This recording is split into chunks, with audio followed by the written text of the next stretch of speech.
here we are again with another podcast of traveling actors with your hosts, Deaton Gabbard and Brandon Wall. And special guest, Roman Jossart. Hey. Thanks for coming in, buddy. Thanks for having me, man. How's the drive in? A lot of rain, but A lot of rain, man. Where are you from? Where are you actually based out of? Cincinnati. That's what I thought. That's not too bad. It was like an hour and like 15. I've always lived in like Indiana, Yeah. but now I actually technically live in Cincinnati. But if I say I'm from Indiana, people ask me where, and it's a whole thing. But and I always lived like 40 minutes from Cincinnati, so I was always like, Cincinnati filmmaker. It's just easier. Yeah, it's so much easier, and then you don't have to go with all the other questions. Exactly. They're like, where are you based at? Cincinnati. Oh. Yeah, that's the end. That's the end of the. I know that's Where are you at? I've been in Indiana. Where at? It's like, if you don't say Indianapolis, everybody, where is that? Yeah. Jasper, Indiana. No, nobody knows. What's that near? Yeah. You know where Indianapolis is? Nowhere near it. Like 2 hours north. Yeah. Well, thanks for traveling down. See, we can still call this podcast of traveling actors because we still have people traveling to us. Yeah. So it counts. And Roman is technically, he is an actor as well. So. Well, let's talk about it. So Roman is an actor, a musician. He's got his own studio. He's a producer. He's a director. He's got an upcoming film called Placid Park. I don't know what he doesn't do. Yeah, literally, what don't you do? Have you done makeup? I stay clear. I did it one time on my first movie, so find me a guy. Yeah, so Roman, basically, if you need a guy, he's that guy. Yeah. So what exactly did you start with in the film industry?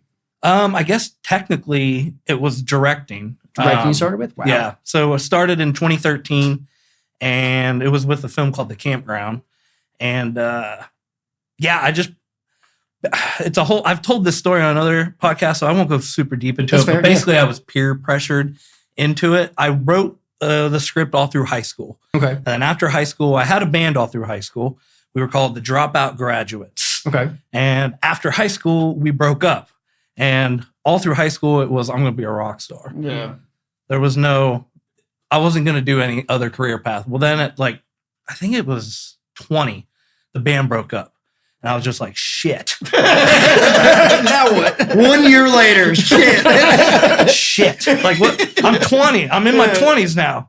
There's no plan whatsoever. So just was working day-to-day stuff. But all through high school, I wrote first it was a novel. Okay. And then I saw the movie Hatchet when I was 16. Changed my life. And I mean, Hatchet is why I make movies now today, but I've gone into that a lot. But after seeing Hatchet, I was like, screw the book. I was like, let's do a screenplay. That's a cool idea. Because I've always been a fan of film. I've always loved cinema, but not to the point to where in high school and things, I was like, I want to make movies. Plus, I think I would have sooner, but I went to a very country my graduating class was 76 people. Yeah. Oh, I got you beat there. My graduating class is 19. Hell yeah. Deaton Gabbard? Yeah. But we didn't have film classes. We didn't have a cinema. There was nothing for film related at all where we went. And I think that had a big factor on it. Oh, for sure. But then, through high school, I made a screenplay. In my 20s, I pulled this dude who I was friends with. I wrote this crazy thing. And he ends up reading it and is like, dude, we should make this. I'm like, I'm not going to make a movie. It's the stupidest thing I've ever heard. I was like, I don't even know what that would cost, but I'm already having a panic attack thinking about it. So for, I think 3 or 4 months, he was like, bro, you remember that thing you wrote? I'm serious. We should do it. We should do it. Well, finally, one day, I was just like, I think I got my taxes. And I was just like, screw it. Why not? And I went and bought a Canon T3i. Okay. Came with the kit lens. And I spent like $300 on a lighting, two panel lighting setup on Amazon. I called him up and said, all right, dude, I bought the shit. Let's do it. And then he was like, oh, I was joking. Yeah, he backed out. He got scared. Really? After I had put the casting calls out, after I said, I'm making a movie. Yeah. I'm getting ready to launch the Kickstarter. And he's like, dude, this is too much. And I was like, well, I'm in too deep. So I've bought all this shit with my money. I've publicly stated I'm making a movie and I'm raising funds. This is true indie filming. I was like, I guess we'll just see it through. And so during the process of making a movie, when I didn't want to, I was like, this is kind of dope. This is kind of fun. Yeah. And then that's where I met, a lot of people who I still work with today. And I was just like, maybe we'll make another movie. I don't know. And just kept going from there. But I was definitely peer pressured in. Growing up, I just loved movies, but I didn't want to make movies. So, I mean, I wanted to be a rock star. And then that didn't happen again until after making movies for 10 years when I met other filmmakers who also love the type of music I love. And we were like, we should do a band.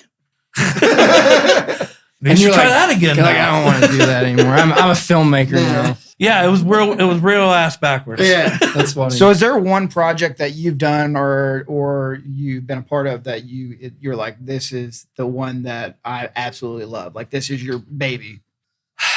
I think Placid Park.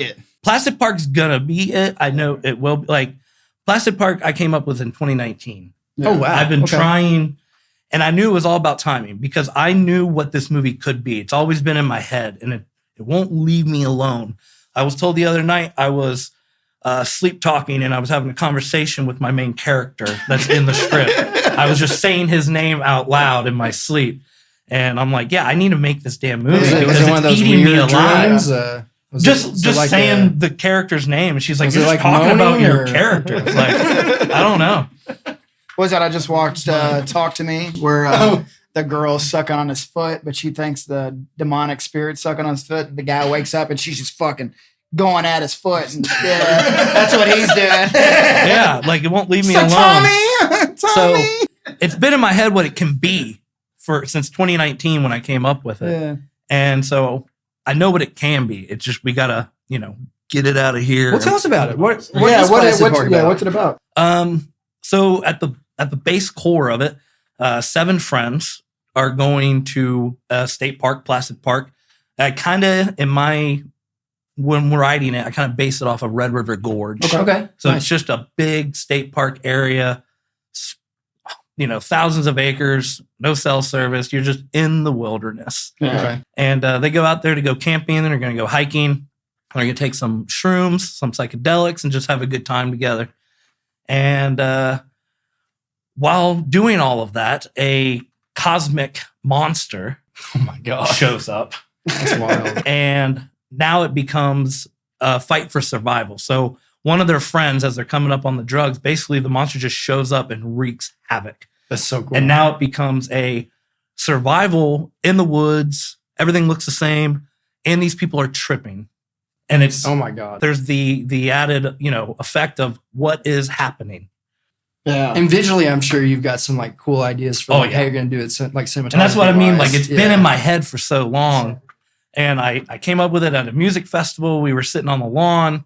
I was on some. Did you see the monster? No, I was at watching. So I was at Lost Lands, which is based out of Columbus, Ohio. It's an EDM festival, and I was watching an artist named Figure, and he's a horror kind of EDM. He does a lot of horror inspired things. Yeah. And we were watching him, and I was on some mushrooms, and his visuals were just intense, but like in a really cool way. Yeah. But it was intense. Yeah. And I remember looking at the crowd and just having this thought of like, pretty much, if not all these people, we're going to say 70% of these people are not in the right state of mind. Yeah. I was like, some of these people are high as shit. Yeah. Or they're Just tripping. drunk as Like, hell. what would happen if something, and the thought hit my head, like, what would happen if something went wrong right now? What the chaos that would ensue. And then the visuals were just, horror movies and monsters. And Yeah. the thought just, dude, what if a monster showed up right now? The hell would these people do? And I remember looking at my buddy and I go, hey. And he goes, what's up? I go, how crazy would it be if a monster showed up right now? And he just looks at me and goes, I don't want to think about that. He goes, why is Why that? are you bringing this up? Why are you bringing I'm this just up? saying, like, how crazy. And the thought wouldn't leave. We were at the campsite later that night, and I was just like, but really? Like, how crazy? And he's like, just stop bringing it up. And when I got home, I was like, no, this is an idea. There's something That's here. awesome. Yeah. And I was just like, and I know, and it can't just be my social circle. I know lots of people that just, go out into the woods, to go tripping with their friends and stuff. You know, they go camping, go to some festivals. Like it's not abnormal. Exactly. And I was like, what would happen if you were doing that just at the wrong place at the wrong time? Well, it's cool too because like it's similar to a short film. I think we can talk about at this point. A short film we did. There was like proof of concept years ago. Actually, that was during COVID. Wasn't that during COVID? No, I think it was right before COVID. It was before maybe? COVID. Everything's a blur since COVID. It's so hard. Yeah, it's hard to. I was like, I don't know what year it was. But it's basically. I like how people judge it based off COVID. Was it before COVID or after COVID? That's how I was like, before Christ or after Christ. Post? Yeah, literally though. That's literally how it goes. Man. Yeah, and like I remember, it was a similar concept though, where these, well, it was not exactly the same, but it was dealing with shrooms and like that they would be able to see their dead friend. Because they partook in, like they did a specific like ritual or whatever. And it's actually based off of a true. It's based off like a true, like true ritual or something. Ritual, supposedly that you can like plant it around their decomposed body. Shrooms on it. It has to be on it. It has to be touching their body, and it grows. And you take it. You're able to trip and see them. Yeah, I got you. As you take it off their body. And I was gonna say that, or if you've seen the movie Shrooms. I mean, that's an older movie that seems very. Very similar, which is really Shrooms is probably one of my favorite movies of all time. Really? Honestly, I love Shrooms. Yeah, movie's fun. It was amazing. I'm making that soundbite. Brandon, I love Shrooms. You admitted it. I promise. No extra context. That's all I was trying to do. No. Just a soundbite. That's dope though. I'll make a little GIF out of it or whatever. I love Shrooms. I'm just gonna put it right on that picture right there. Oh, that's fun. Yeah, that's so cool. Man. I love that concept. Yeah. So, like, what I'm really curious about, just being a writer myself, like, how much has that evolved since the first script? Yeah, so much. Yeah, you know, in the beginning, it wasn't a cosmic monster. Like, I changed as the script grew, as I kind of put character or actors to the characters and was able to kind of visualize things. It kind of made more like, I don't think I believe that, you know, or maybe that's not the strongest angle. Maybe we can beef this up a little bit. You know, like I remember when we had the final draft, and it was after I think 3 months, I kind of went back to it, and it was like, it needs, there's no, I was like, man, there's something there. And I got with my co-writer who was Tom Kamazar, and who's also in Slasherboy with me. Cool. But I got with him, and I was just, we started going back and forth. Like, what can we do to just give it a little bit more beef? You know, like the story's there, but how do we make people care? Or what makes the character not so, we don't want the cheerleader, we don't want the stoner. Yeah. Like, I want people. Yeah. You don't want it so two-dimensional. The biggest thing I talked about with Tom when writing in the characters was, I said, it can't be two-dimensional, because people who go to the woods or take shrooms with their friends like to have a good time. I want them to be able to look at it and be like, dude, that's Jeff. Yeah. Like, because if you look at it and you can't see yourself or someone you know as a little bit in a character, then in my opinion, you've done the character wrong. Yeah. It has to be somewhat relatable to where it's like, even if it's a bad guy, where you're like, dude, that guy reminds me of fucking, you know, whoever. Brandon. Yeah, that's what I usually do. Yeah. Like, dude, that's Brandon. You know, like, fucking asshole. And to me, that's what makes an audience even connect with the character. That's what makes you know, long form shows so good. Like, if the character is somebody we just don't care, or it's just the jock or just whatever, it's like, I've seen that that's in most horror times. movies. That's what we were having a conversation about the other day. And that was a big thing where I was like, you know, it can't be like, I love Cabin in the Woods, but Cabin in the Woods is the cheerleader, the jock, the stoner. And I'm like, I love that movie. But if I cared more, that movie would be amazing. It would be even better than what it was. If I cared more about them. Yeah, and that's basically what I say about Paper Mario. Yeah. Like, I see it, I know what it is. Yeah. Give me Mario 64. Yeah. I need some depth, you know? That's funny. But we really did have that conversation the other day about how most horror movies, and I'm writing my own movie as well, and I'll direct and all that other stuff. But, whoa. That's big news. You haven't mentioned that publicly yet. I know. You heard it here. You heard it here first on Podcast Trailing Actors. We were breaking news. It was special, and Roman made it that special. So, but anyways, my biggest thing was, like, you see these horror movies. I do love shrooms. No, I don't actually. But you see all these horror movies, and you're like, I don't really like this character, or I don't know enough about this character to even care about it. And that's where a lot of horror movies lack. I mean, I've seen one of my favorite movie of all time in like trilogy is Evil Dead. Love it. But once again, you don't really know anything about these characters. Like we even said about the new one. Yeah, that's the what new I'm one's the same saying. problem. New one's amazing. But if you can get that development and people love that character, I mean, you take horror to a whole nother level. You really do. And that's why, like, for not to plug ourselves, we will. For our film, Do Within the Caves, like it's almost like the beginning's more closer to like an early 2000s comedy. Because you really get time to be with the characters, and they have like this really fun, like nerdy, like poker game thing where they, like you get to actually be with them before stuff happens. But when the horror hits, it hits, and I'm sure it's the same way with you. Yeah, you have to care about the characters, or what's the point? I'm just looking at a body. I think a prime example, one of my favorites is Psycho. Like, it takes a half hour before stuff happens, because a half hour in, you're going, oh no, I actually like this chick now. Exactly. Yeah. And people, and and it's that's cool on purpose. too. It is, and it's cool too, because people will be like, "Oh, that started off really slow," but once you get to that point, you're like, "Okay, well, that's why it started off really slow." Yeah, is because now we have this character relationship, and then now shit gets real. Yeah, exactly. And if the writing's good and the acting's good, you don't really pay attention to the slowness because you're drawn in. Like you said, it's like watching your friends like having a conversation, and then the horror starts happening. You're like, "Oh, I miss Alex." Once someone gives 10% of like a shit for what's going to happen to that guy, then they're in. The stakes are so much higher. Exactly. Versus like, it's just, I don't know, some show I'm watching a few episodes in. I don't know what's happening. Like, you don't want that. Like, I've been binging it. I think I'm following. Like, well, how many times, I don't know, maybe it's just me and I'm just bad at this, but how many times do you watch something, you don't know their names, and you've watched it for like 2 or 3 episodes and you still don't fucking remember their names? Yeah. It's because of that. It's because they're not like... They're not making it memorable. Yeah, they're not making a name. Yep. I'm just like, it's that chick. I don't know. She's probably going to die here in about 30 minutes though. Yeah. Who knows? We'll find out, I guess, maybe if I don't turn it off. But just going backwards a little bit. So you said you did music first. Yeah, but it never went anywhere. But you still did it. Yes. So like, I played guitar. Okay, I was going to ask, what do you do as far as music goes? I play guitar, and then I do sing. You sing too? Yeah. So do you feel like being... Now, Slasherboy, I really don't play guitar. So maybe on like 2 or 3 songs live, if we're being honest. Because I'm just like, between all the film stuff... Yeah. Like, I quit playing. And, we're about to go to the studio in a couple months and do our 3rd record. Wow, and nice. each record's 10 songs. Yeah. So after 30 songs, when all the film stuff, I'm like, it's hard enough for me to remember these lyrics. Yeah. I was like, I can't remember these. I can't remember 30 different chord progressions anymore. I just can't. That's fair, man. That's so, fair. But yeah, now it's mainly singing, but definitely play guitar. Do you write the lyrics too?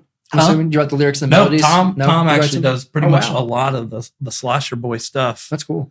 Yeah. Tom's a great writer. Nice. Do you feel like, though, being in a band and being musically inclined helped you transition into film, though? Do you feel like there were pieces in that helped you? There were elements. Yeah. There were absolutely elements that helped me understand. And the biggest one would probably be, because of the band stuff, I had a big interest in audio engineering and recording and editing audio. And then when that transitioned into film editing, it was very similar. And basically, I only really had to learn the film tools because I already knew how to tweak the audio, because I had already been doing that since my first recorder and Pro Tools. So by the time I just moved over to a more editing software, I was like, oh, shit. Yeah, once I learned the video stuff, I know how to make the audio. Yeah. I can EQ a little bit. Like, I don't claim to be an audio engineer. I just know basics enough to where I was like, oh, I can do this. Yeah. So what is your overall dream as far as like a role? So whether you are behind the cameras and you direct, what do you want to do the most of? Direct, produce? Would you rather do music more than anything else? Like, what would you rather do? It's definitely going to be film first. Like, music's just always been, music was my first passion. Yeah. It was the first It's art. your safe place. I feel I fell in love with when I was a kid. It's a good thing to have in between when, you're busy and stuff. It gives you release. Exactly. Like, I've always looked at it like, let's do it more like it's a poor example, but more of like a Jared Leto thing. Like, he's doing his movies, and then every now and then he's like calling up 30 Seconds to Mars, like, you guys want a tour? I'm getting bored. Like, let's do like 10 shows, Like, it's one of those things where it's we'll make a shit ton of money because we only do it like every other year. Yeah, because we record our albums and usually we put an album out every year. We have since we started. Yeah. But we don't go after gigs. but we love playing. Like we've played horror conventions. That's cool. We've done a film premiere. Yeah. Like we're playing later this year, the Severin Film Campout in Indiana, That's cool, Skyline. man. That's really cool. We're going to be playing live there. So like if it's a horror themed thing, we're like, yeah, that's our bread and butter. All of our songs are horror based. Yeah. Obviously with the title Slasherboy. Yeah. So what did how'd you get the Slasherboy name? Like what kind of came out with that? I think that was Tom, man. Tom did that? I really think it was Tom. I think Sounds like we need to interview Tom. yeah, Tom's a great guy. He'd love to do it. Yeah. That's cool. But I don't remember if he called me Slasherboy or just said the name, but Like almost like an inside I remember joke. as soon as it was said, I was like, ooh, I like that. Because one of those things where when he said it, I was like, that's not taken. Yeah. I was Yeah, like, for real. like that just seems so like if you're a fan of slasher stuff, you're gonna probably call yourself that on YouTube or something. Yeah. I was like, and then Googling it, I was like, I can't find Slasherboy anything. Wow. I was like, let's snatch it up. Seriously. Was that the band that you all had in Wicked Ones as well? So that was just me playing, Oh. but Tom wrote that song. Oh, you wrote that song too? Oh, cool. I know And then that. I did the vocals on that song. That was the second time me and Tom. So me and Tom before Slasherboy, and that's kind of how Slasherboy came, is we have done 3 songs for films where they've hired him to write a song for the movie, and he's contacted me to do the vocals for it. So it started with there was a horror musical called Dolly Deadly, Okay. or Dolly Deadly 2. It was the sequel, but they needed someone to do the scratch tracks so that they had the actor singing to something on Yeah, set. that makes sense. Then later in post, they'd have the actual actors that were singing go in and basically just do the vocals over my vocals. But like I did all the scratch tracks for that. And then we did Wicked Ones. He hired Tom, Tory Jones did, to do 1 song for that. Or no, that might have been Eric actually. I think that was Eric. That was Eric. That was one. Eric. Yeah. But the movie before that, Tory had Tom write 2 songs, and we went and recorded it, but then that movie never happened. Gotcha. But we recorded the songs. So me and Tom already had this relationship. And then he just kind of was like, what do you think about, I don't know, being in a band? I was like, at first I was very like, man, been there and done that. It sounds like That's how I got stuck here. Sounds like how you were with the film. You're just like, I don't want to do that. Yeah, I was just like, it went around. But then we had a practice, and then we recorded a CD, and it was like, yeah, we got something here. Let's do it. Let's do it. What's another thing? That's awesome, man. That's funny. And you also act too. Like you literally do everything. Now, I don't claim to be an actor, but Okay. I've You acted. did pretty well out of that. I mean, I've acted. I get asked a lot. A lot of times, it's one of those things where the actor didn't show up, and they're like, "You." You look like you could be an actor. Get Yeah. over it. Yeah, like I've played, and I don't understand it. Directors, stop doing it.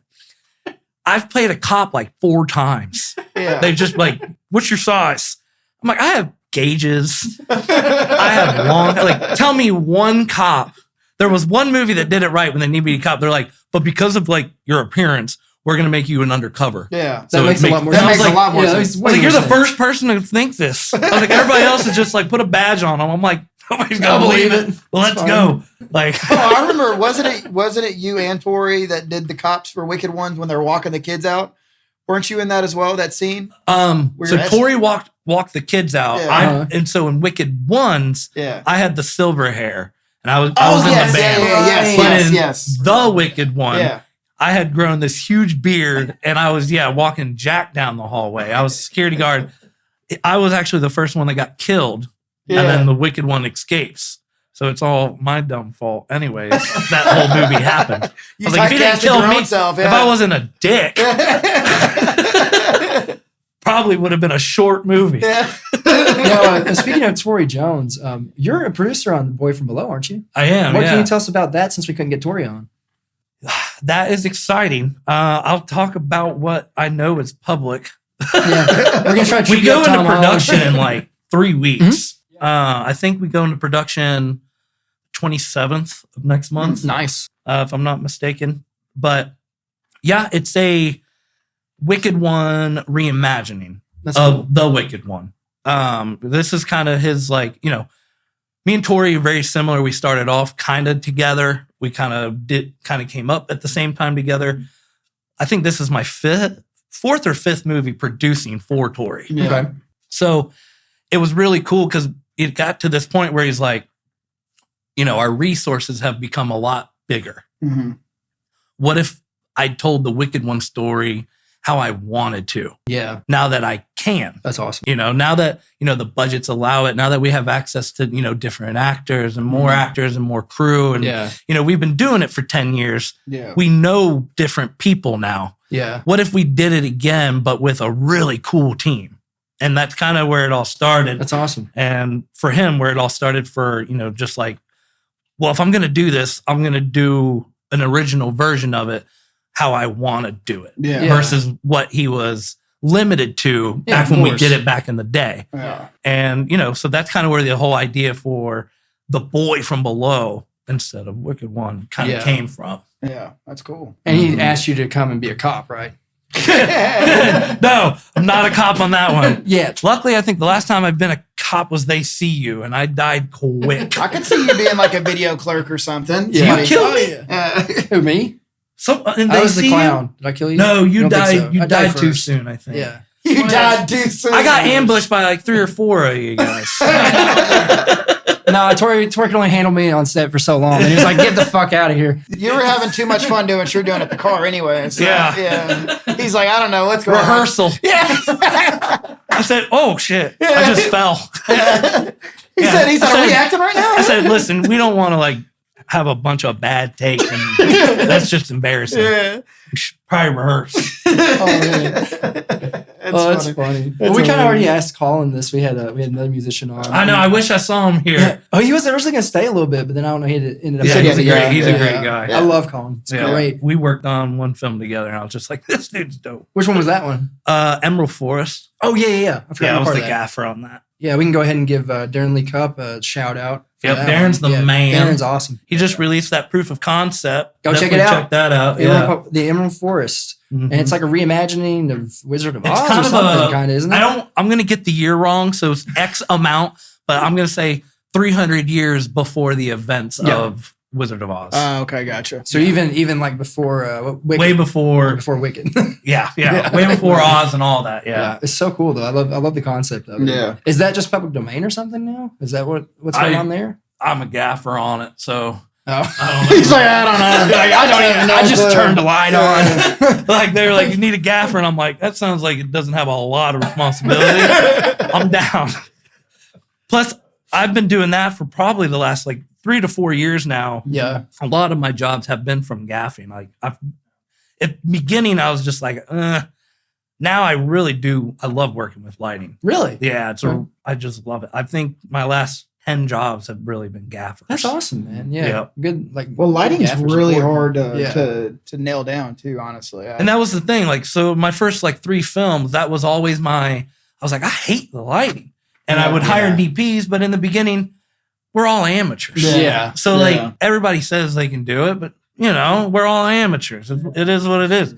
But so it got to a point where I was just like, you know what? I need to obviously learn how to do lighting because I can't find anybody who knows how to do lighting. That's true. And my first time learning it was on the job, and that was for Scream for Summer, which that's Tory's too. yeah. wasn't it? Well, Yeah. Tory produced on it, if I'm not mistaken. Okay. Cheyenne Gordon directed. Right. it. Shine Gordon. Yeah.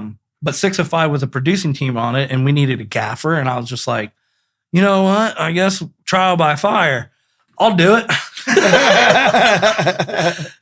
And I just watched YouTube videos. I mean, that's the way And, to do that, it, and man. I showed up. Yeah. Like, there were definitely days where, like, after filming, I'd be back at my lodging on YouTube, like, how the hell am I going to do this? Like, what's a book light? Like,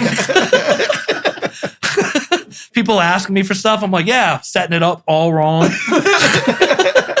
It's all about confidence. Yeah. Exactly. But that was I'll learn it. I'll do it. And after doing it, by the end of the movie, I had confidence that on the next movie, it's going to look good. Yeah. Were you I like, figured this out now. Unfortunately, there's parts of the movie that I think look fine, but it was my first time doing it. But I knew by the end of production, when I do this again, I'm going to be in a much better place. Yeah, absolutely. And then every movie after that, it's been, once you do that position, after that movie, it's like, I could do that again. It sucked. Maybe it sucked, but I can do it. I can do it. And then, you know, that's just how you, in my opinion, go up the ladder. You know, you find different things. Yeah. And after that movie where you're just like, so can we do it again? Because I actually know how to do it now. Like, Yeah, like let's redo the whole movie. Yeah, it sucks we're not starting production tomorrow. I'm pretty confident I can make this a great movie.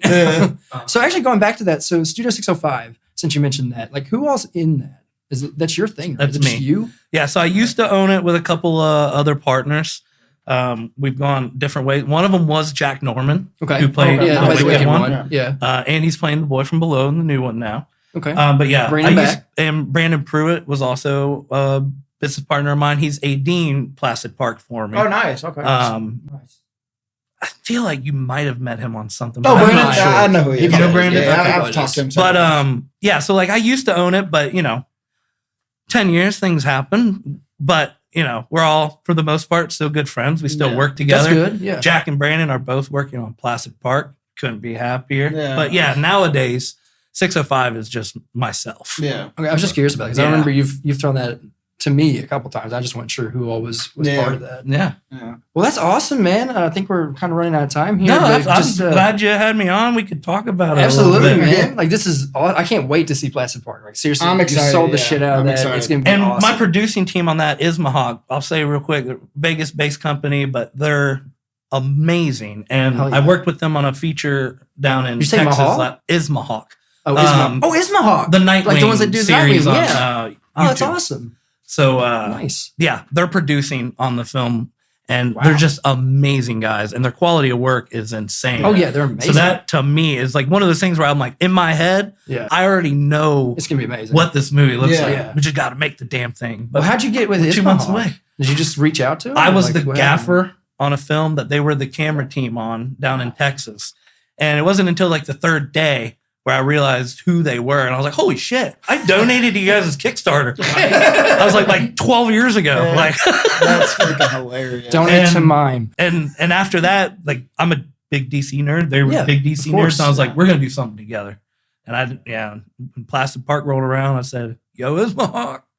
So just curious, That's so cool, running back man. to Placid Park real quick before we finish up. 'Cause Yeah. I am curious too. Are you all filming in Ohio, or are you all? Yeah, it's all in Ohio. Oh, in Ohio. And then to wrap it up with that, where I came up with the idea watching Figure Live, he is doing the music for the whole that's movie. so cool. He's, That is he's awesome. the composer That's so cool. doing all the music for it. It sounds like now. you're just getting it came all your, full like- circle. Yeah, that's awesome. I was gonna That's say, really it just cool. sounds like you're getting all your puzzle pieces together. Like Yeah. it just is really Timing. from those. I knew Well, that's what he said, every year timing, it was yeah. like this ain't Yeah. the year to do it. And then Yeah. when things just happened, That's so cool. it was really when I got in contact with Figure, I was like, all right, things are happening. Yeah, now let's make it happen. Yeah, that's awesome. I guess the only other question we have is I heard 7 characters and not once were we approached.